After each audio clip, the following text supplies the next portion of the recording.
Bienvenue dans le survol du module de littératie financière intitulé Le crédit et l'endettement. Ce projet est financé par la Fondation Trillium de l'Ontario. Je m'appelle Sébastien et c'est moi qui vais vous guider à travers ce module.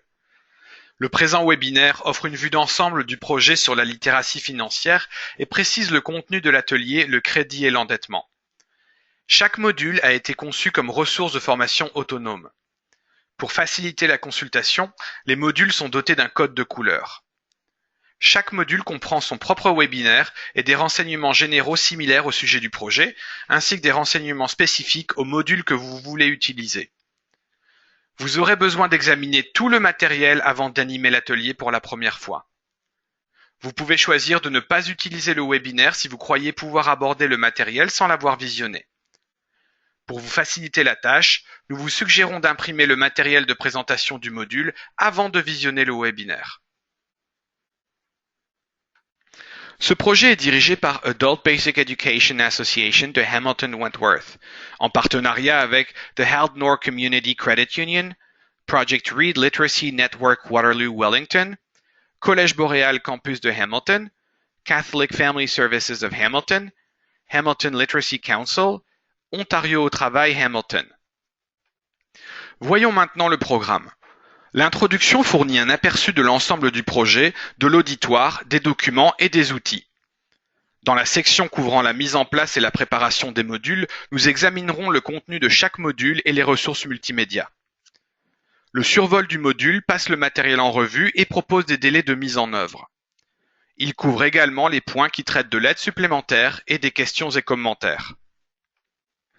Parmi les auditoires cibles, mentionnons les personnes qui vivent de l'aide sociale, qui ont un faible revenu ou un revenu fixe, qui ont de la difficulté à établir un budget et à gérer leur niveau d'endettement, qui veulent en apprendre davantage au sujet de la gestion financière, ou dont la langue maternelle n'est pas l'anglais. Ces ateliers s'adressent également aux personnes qui se retrouvent avec un revenu inférieur à celui dont elles disposaient par le passé. Par exemple, à Hamilton, le secteur de la fabrication a fléchi. Par les années passées, les emplois dans ce secteur étaient très bien rémunérés et abondants. Toutefois, les postes étant moins nombreux aujourd'hui, bien des gens occupent maintenant des emplois largement moins bien rémunérés. Parmi les personnes qui peuvent avoir besoin du présent atelier, mentionnons celles qui sont propriétaires d'une maison et d'une voiture, qui ont des enfants fréquentant un établissement d'enseignement post-secondaire et dont le revenu ne correspond plus à leur style de vie antérieur. Tous les documents et outils ont été rédigés conformément aux directives de rédaction claire de Learning Networks of Ontario. Cette mesure vise à faire en sorte que les renseignements soient accessibles au plus grand nombre de lecteurs possible. Grâce à une rédaction claire, les renseignements sont accessibles aux personnes qui apprennent l'anglais et langue seconde, améliorent leur capacité en littératie, sont aux prises avec un handicap visuel, sont occupés, ou sont jeunes et habitués à accéder rapidement à des renseignements. La plupart des documents actuellement offerts sur la littératie financière comprennent des exemples complexes qui vont au-delà des capacités langagières et financières de bien des gens. En apprenant aux gens à travailler en fonction de leurs moyens financiers et en examinant leur futur potentiel, nous pouvons les aider à se sortir de la pauvreté et de l'endettement et à acquérir un moyen d'existence durable. Pour la plupart des gens, c'est extrêmement difficile d'établir un budget à partir d'un revenu fixe. Les personnes qui ont un faible niveau de littératie doivent composer avec cet obstacle supplémentaire. Les animatrices et animateurs peuvent utiliser les ateliers dans le cadre des programmes d'anglais langue seconde, des programmes d'alphabétisation et de formation de base, du programme Ontario au travail, des programmes de formation de la jeunesse, des programmes pour les familles, ou encore dans le cadre d'autres organismes communautaires. Tous les documents de formation sont accessibles sur les sites internet de ABEA et de Learning Networks of Ontario. Bien sûr, tous les renseignements sont offerts en français et en anglais. Voyons comment accéder à ces documents. Nous sommes maintenant sur la page d'accueil du site internet de ABEA. Trouvez et cliquez sur l'icône Tools for Community Partners ici en bas. Dans la partie Tools for Community Partners, descendez dans l'écran et trouvez l'onglet Workshops and Presentations ici et cliquez dessus. Dans la section Workshops and Presentations, trouvez la partie Financial Literacy Project et cliquez sur le lien pour avoir plus d'informations et pour les téléchargements. Vous voilà maintenant dans la partie sur les ateliers. En descendant dans la page, vous trouverez tous les documents en français dont vous avez besoin. Il y a 3 modules dans ce projet. Le premier, établissement du budget, vous et votre argent. Ensuite, le crédit et l'endettement. Enfin, les coopératives de crédit et les banques vous aident.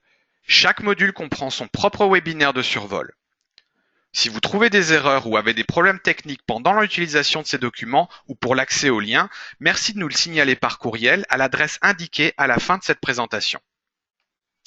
En ce qui concerne les modules, vous pouvez choisir de présenter 1, 2 ou 3 modules. Vous pouvez les présenter dans n'importe quel ordre si vous en utilisez plus d'un, ou encore vous pouvez les personnaliser en fonction de votre auditoire cible. Chaque module comprend un guide de facilitation, une présentation PowerPoint, des documents à distribuer durant l'atelier, une évaluation, des documents à emporter, un certificat d'achèvement de la participante ou du participant, et on peut aussi se procurer des affiches pour annoncer l'atelier qui sera présenté. Ces affiches de 8,5 par 11 et de 11 par 17 sont offertes en français et en anglais.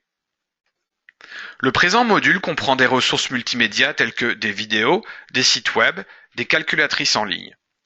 Des liens directs sont fournis dans la présentation PowerPoint.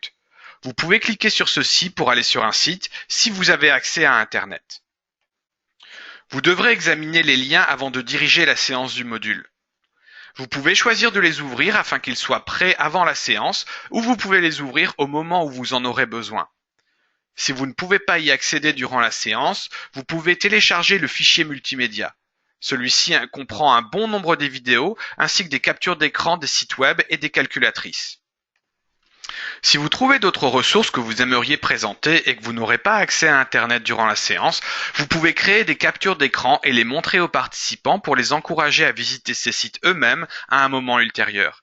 Ils peuvent utiliser leur ordinateur à la maison ou se rendre à la bibliothèque municipale ou à un centre informatique local. Pour créer des captures d'écran, ouvrez la page web et appuyez sur la touche Impression écran système qui est notée Impr écran syst ou encore en anglais Print Screen. Ouvrez un programme comme Word et cliquez sur Coller. Sauvegardez le document pour le montrer durant l'atelier. Ou pour créer un document PDF, ouvrez la page web, capturez l'écran sous forme de fichier PDF. Cette extension est activée sur certains navigateurs. Il y a généralement une touche Adobe qui convertira la page et vous permettra de la sauvegarder en format PDF. Ensuite, sauvegardez le document pour le montrer durant l'atelier. Voyons maintenant la mise en place et la préparation des modules. Lorsque vous vous préparez pour présenter le module, vous devez examiner tous les documents. Le guide de facilitation comprend des directives à l'intention de l'animatrice ou de l'animateur en encadré jaune avec le contenu de l'atelier. Des conseils pour les participantes et les participants en encadré vert. Des renvois aux documents à distribuer et aux diapositives de la présentation PowerPoint qui correspondent au contenu dans la marge. Allons voir maintenant le guide de facilitation.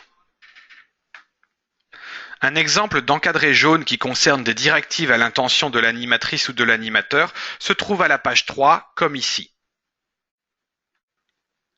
Et un exemple d'encadré vert qui donne des conseils pour les participantes et les participants se trouve ici à la page 28. En ce qui concerne la présentation PowerPoint, n'hésitez pas à l'adapter à votre auditoire. Vous pouvez choisir de supprimer des diapositives, de réviser la présentation pour l'adapter à votre auditoire au besoin. Veuillez indiquer la source de tout nouveau renseignement. Ne changez pas l'image de marque ou la conception. En ce qui concerne l'identification des nouvelles sources, les sources de nouveaux renseignements doivent être indiquées clairement par écrit. Par exemple, si vous voulez présenter une ressource Internet dans le cadre de l'atelier, il est préférable d'inclure l'URL sur une diapositive et les détails de la source dans la section des pages de commentaires, comme l'auteur du site, l'auteur de la page, la date de la dernière mise à jour, etc. Faites attention à vos propres préjugés ou suppositions. Ne parlez pas comme si vous saviez ce que les membres de votre auditoire pensent ou ressentent. Posez-leur la question. Gardez le dialogue ouvert et sincère. Laissez-les s'exprimer sur leurs pensées et leurs idées et laissez-leur poser des questions. Vous devrez examiner la présentation PowerPoint ainsi que les pages de commentaires pour vous familiariser avec le contenu et les liens. Ajoutez tous les commentaires dont vous avez besoin pour que la présentation corresponde à votre style. En ce qui concerne les documents à distribuer durant l'atelier, on les utilise pour fournir des ressources en plus grand format sur le contenu de la présentation, faciliter les activités ou rendre la présentation plus intéressante.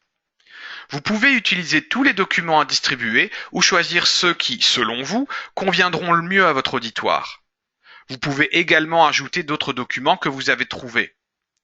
Nous examinerons les documents du module plus tard au cours du survol. L'évaluation comprend deux volets. Des questions auxquelles il faut répondre avant l'atelier et des questions auxquelles il faut répondre après l'atelier. En plus d'être rapide et facile à faire pour les personnes participantes, l'évaluation doit vous fournir des commentaires sur la séance. Nous examinerons l'évaluation plus tard au cours de ce survol. Voyons maintenant les documents à emporter. Il existe un document plus long, un résumé de tout le contenu de l'atelier et des documents à distribuer, et des documents plus courts, les ressources supplémentaires telles que les cartes pour présentoir qui sont des rappels des renseignements clés. Faites imprimer ces ressources afin qu'elles puissent choisir ce qu'elles souhaitent emporter. Nous examinerons ces ressources plus tard au cours du présent survol. Vous pouvez choisir de remettre à chaque personne un certificat d'achèvement à la fin d'un atelier ou de tous les ateliers. Le certificat est offert en français et en anglais et peut être téléchargé à partir du site web d'ABEA. Cet atelier d'une durée d'au moins 3 heures a été créé dans le but d'apprendre aux participantes et participants ce que sont le crédit et l'endettement, quels sont les types de crédits, comment gérer le crédit de façon responsable, ce que sont les pointages de crédit et comment vérifier et surveiller les dossiers de crédit. Le présent module repose en grande partie sur des ressources provenant de l'Agence de la consommation en matière financière du Canada et du Fonds pour l'éducation des investisseurs. Vous trouverez la liste des ressources utilisées à la fin du guide de facilitation.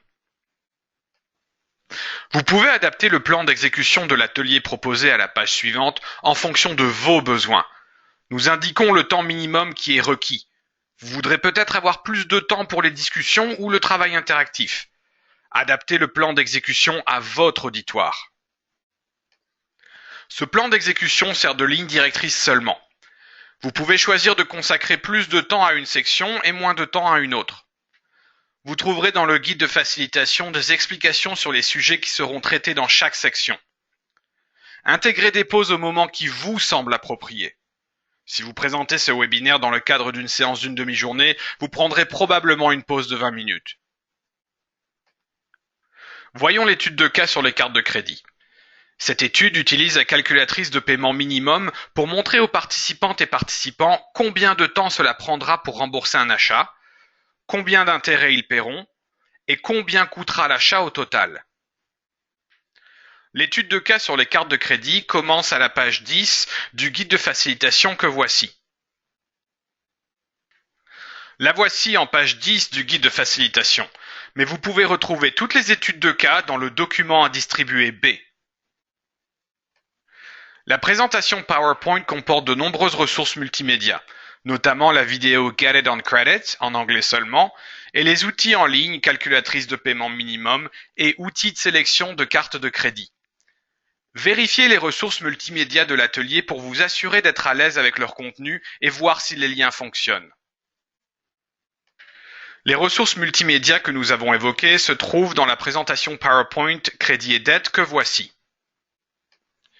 La vidéo Get It on Credit, qui est disponible uniquement en anglais, se trouve à la diapositive 3 que voici.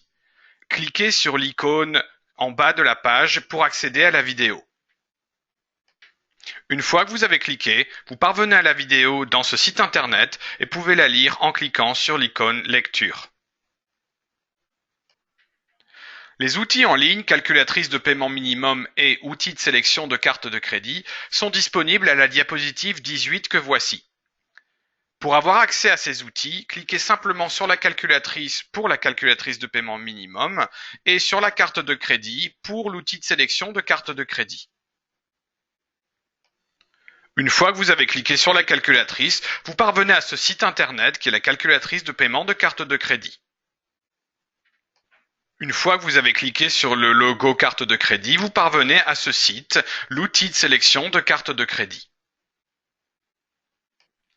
Pour rappel, si vous n'avez pas accès à Internet durant la présentation du module, vous pouvez télécharger un bon nombre des vidéos à l'avance. Voici la liste des documents à distribuer. Le document A, que savez-vous au sujet du crédit? Le document B, qui est l'étude de cas. Le document C, relevé de carte de crédit. Le document D, crédit au détail, acheter maintenant, payer plus tard. Le document E, exemple de dossier de crédit.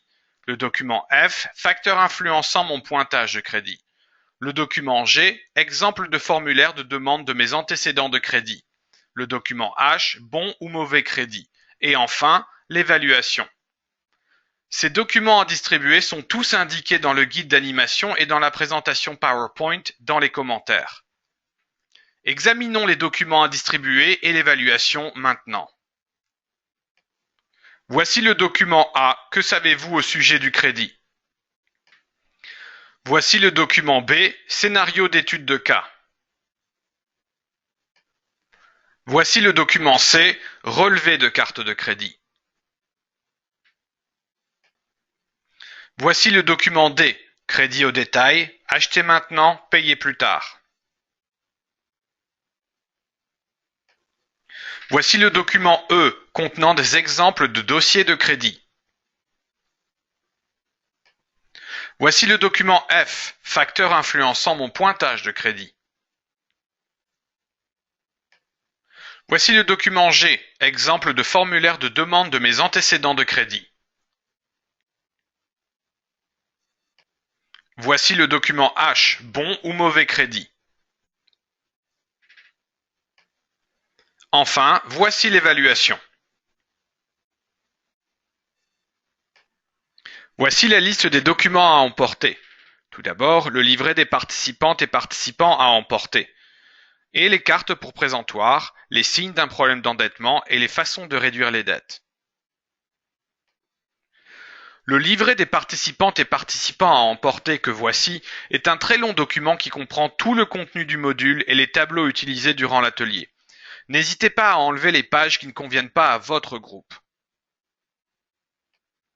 Et voici le document à emporter B qui est une carte pour présentoir. Dans la mesure du possible, il est préférable de l'imprimer sur du papier carton plus épais. Puisqu'il y a 3 cartes pour présentoir par feuille de 8,5 par 11 pouces, il faudra les découper avant la séance. On peut les utiliser pour se rappeler les points clés et les afficher sur un tableau en liège ou le réfrigérateur.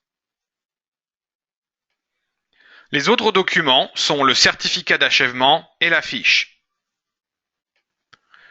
Le certificat d'achèvement que voici est un document à remplir de format PDF. Vous pouvez ajouter le nom de la participante ou du participant, la date, le nom de votre organisme et vous pouvez l'imprimer et le signer. La fiche que voici est disponible en format de 8,5 par 11 pouces ou de 11 par 17 pouces. Vous pouvez y ajouter les détails de la séance et vous en servir à des fins publicitaires.